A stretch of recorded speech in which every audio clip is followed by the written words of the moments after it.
بسم الله الرحمن الرحيم الحمد لله رب العالمين حمدا يوافي نعمه يكافي مزيدا أشهد أن لا إله إلا الله وحده لا شريك له وأشهد أن محمدا عبده ورسوله أرسله بالحق شاهدا ومبشرا ونذيرا وداعيا إلى الله بإذنه وسراجا منيرا وبعد السلام عليكم ورحمة الله وبركاته. It's indeed a pleasure and an honor to be allowed the opportunity to present some thoughts, some ideas, and hopefully some benefits during this most blessed and gracious month, the month of fasting, month of Ramadan, the month of the Quran. The theme is surrounding the Quran, and so on the screen we have the verse in the midst of the fasting verses, as they're often referred to as شهر رمضان الذي أنزل فيه القرآن هدى للناس وبينات من الهدى والفرقان. That the month of Ramadan, which was sent down the Quran, the guidance for mankind, the direction and the clear criterion to judge between right and wrong, the Furqan.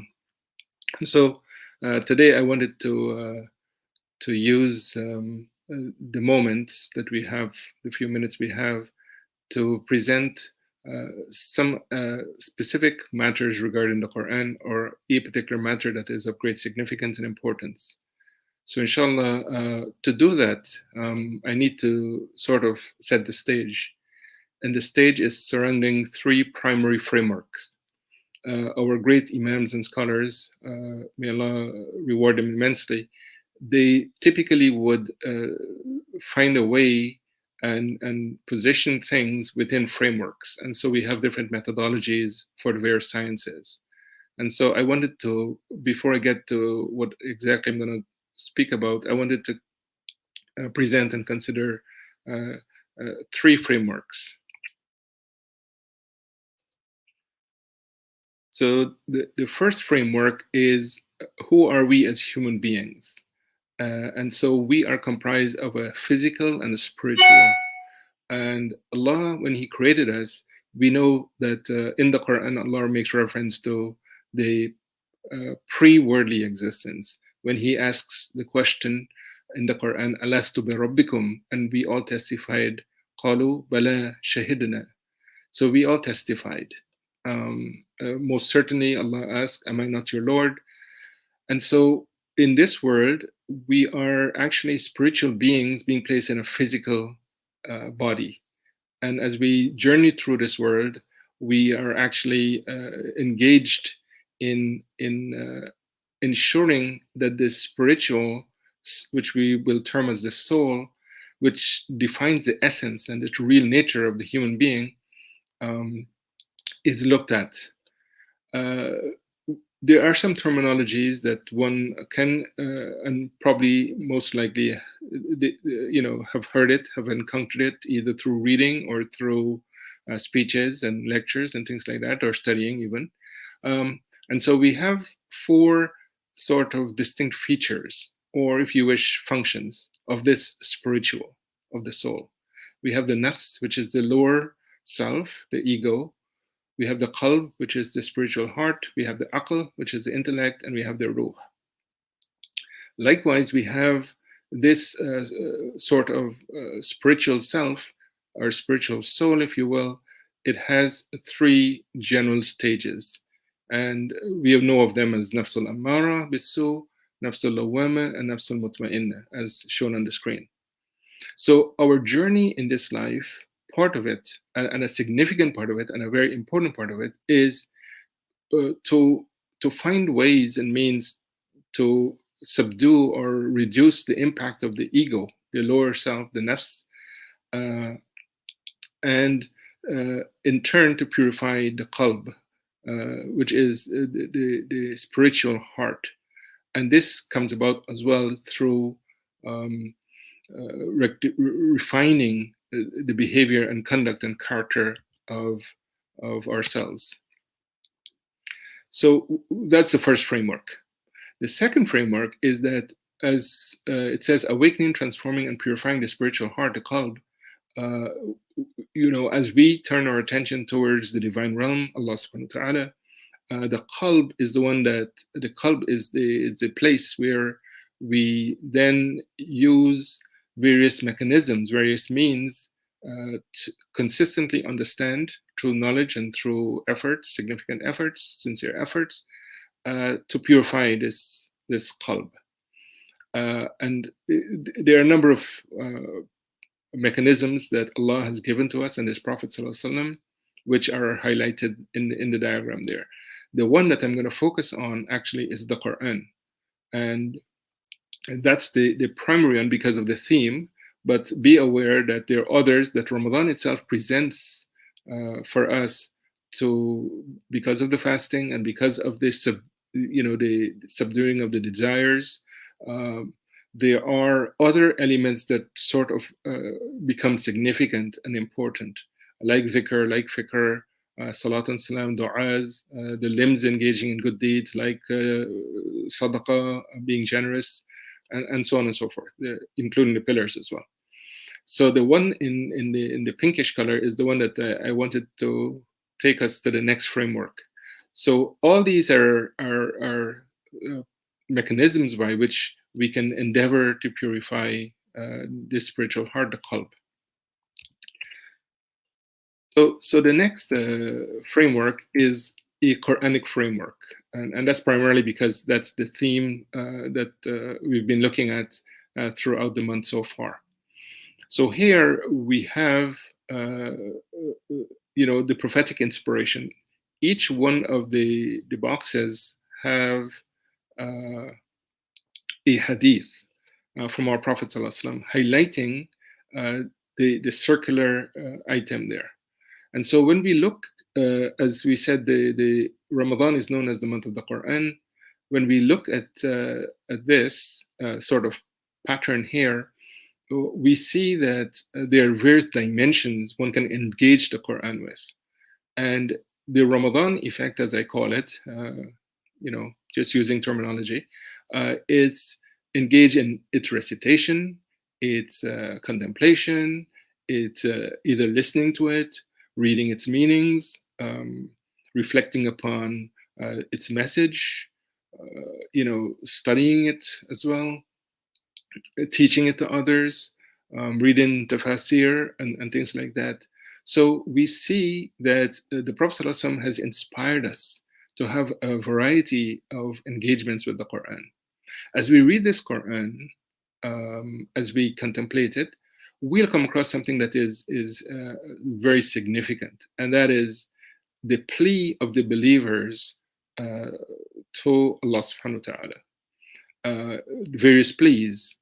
And when we look at those pleas, we'll see how and this is really the subject I wanted to consider with you today. So this is this framework 3 is a dimension of looking and engaging with the Quran. So one of the things that we will find is in the Quran, and this is rooted on many verses, but primarily I just wanted to reflect on 2 of them. وَقَالَ رَبُّكُمُ ادْعُونِي أَسْتَجِبْ لَكُمْ. And your Lord has said, call upon me and I will answer you. So this is in the form of a plea to Allah, a call to Allah, which could be dua, it could be in the form of azkar, of dhikr, it could be in the form of remembrance, because we call upon Allah in a variety of ways. Even the hearts, without even using our tongues, can call upon Allah. And then in the verses to do with fasting, actually, there is this beautiful verse as well. وَإِذَا سَأَلَكَ عِبَادِي عَنِّي فَإِنِّي قَرِيبٌ أُجِيبُ دَعْوَةَ الدَّاعِ إِذَا دَعَانِ فَلْيَسْتَجِيبُوا لِي وَلْيُؤْمِنُوا بِي لَعَلَّهُمْ يَرْشُدُونَ. And when my slaves question you concerning me, referring to the Prophet ﷺ, then surely I am close. I answer the prayer of the supplicant when he calls on me. So they must obey me and believe in me so that they may attain guidance. So we have this idea of calling upon Allah, and a significant part of the Quran is actually reflective of this. So in general, what we wanted to do is to take a look at this call to Allah. And so the focus, and my primary focus is in these notes here, that Allah, in His generosity and in His divine mercy, He has given us a multiplicity of avenues and opportunities to establish this relationship with Him. So we're talking about purification of the heart, and one dimension being the Quran, and out of that dimension, which is consistent with that framework, is the idea of supplications, of dhikr, and so on and so forth. So the Rabbana du'as in the Quran, it's one of the many mechanisms. And so in these du'as, if one were to, we've memorized a number of them. A lot of people as young children growing up in masajid or listening to the imams making du'a and things like that, or our parents, uh, and we transferred this to the younger generation as well, is that there are variety of Rabbana du'as in the Quran, where Allah on the tongues of previous prophets, on their disciples, on a believing generation, in the hereafter, in the dunya, the angels even, the Rabbana du'as are sort of manifesting themselves. And so Allah has chosen these means by which the narrative is there as to, you know, each one of these du'as being reflected in either one of those things. And there are many, as I said. Some of the scholars have compiled and selected 40 Rabbana du'as. And so today what I wanted to do is to look at one of them that is well known and one of them that is often recited. And some of the knowledgeable people are of the opinion that this might be the most comprehensive and the best of the Rabbana du'as. And we know it. ربنا آتنا في الدنيا حسنة وفي الآخرة حسنة وقنا عذاب النار. Or Lord, give to us in this world good hasana, and good hasana in the world to come, and guard us against the chastisement of the fire. So when we take a look at this dua, its importance, as the ulama have said, it is one of the most comprehensive of du'as because it covers a wide range of man's worldly and otherworldly objectives. It covers the dunya as well as the akhirah. So it's one of the most prominent supplications in the prophetic compilations. And again, because of its comprehensiveness, it's asking for hasana in both worlds. And the Messenger of Allah ﷺ used to pray with these words very frequently, as narrated by Anas ibn Malik radiallahu anh. And also it is narrated that Umar ibn al-Khattab radiallahu anh, he primarily recited this dua during tawaf. And it is also the practice of many of the ulama to be the most frequent recited dua during Hajj at Arafah. And it's also recommended to recite it at Mecca. So even as the Hujjaj moving from the Yemeni corner, Rukn al-Yamani, to the Black Stone, Hajar al-Aswad, they recite this dua. And it's like a preparation so that when they arrive at the Black Stone, we say Bismillah Allahu Akbar Walillahi alhamd. In the name of Allah, Allah is the great, and all praises for Allah. So it's like this dua is like a lead up to that. So when we look at this dua depicted in a diagram, we see that the believers in the worldly realm are praying to the divine realm, Allah subhanahu wa ta'ala. And the dua is comprising of two dimensions here, one for the dunya and one for the akhirah. And so what does hasana in this world include? As noted here, it includes a number of things, personal and family benefits.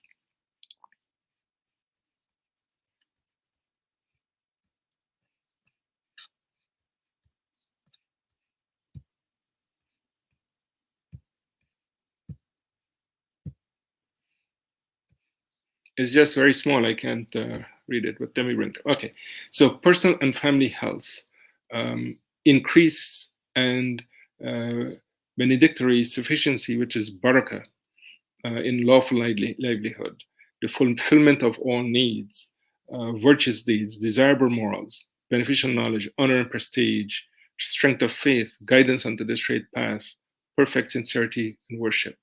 So we see that when we asking Allah for this hasana in this world, in this dunya, we can see that it is so comprehensive and so wide.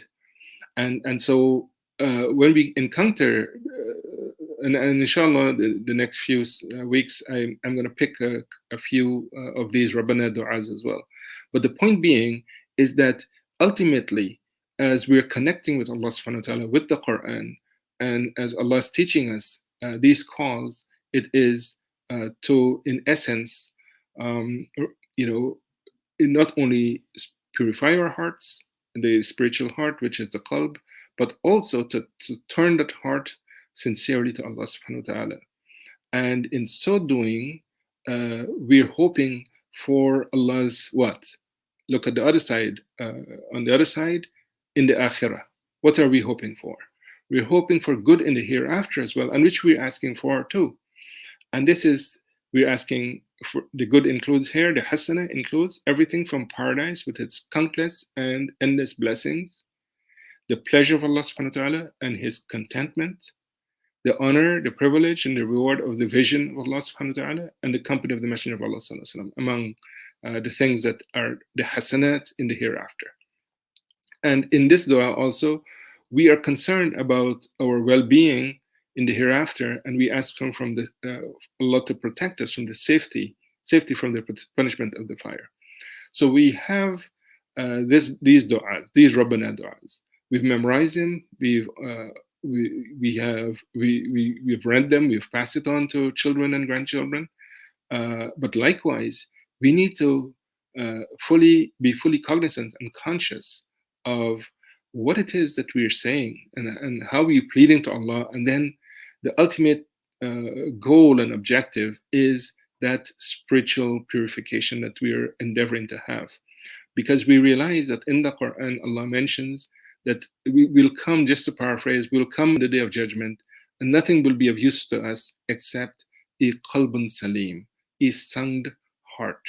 And the ulama says that that sound heart is a heart that where blemishes and impure things and evil, they're all removed. As the Prophet ﷺ mentioned, those are black dots.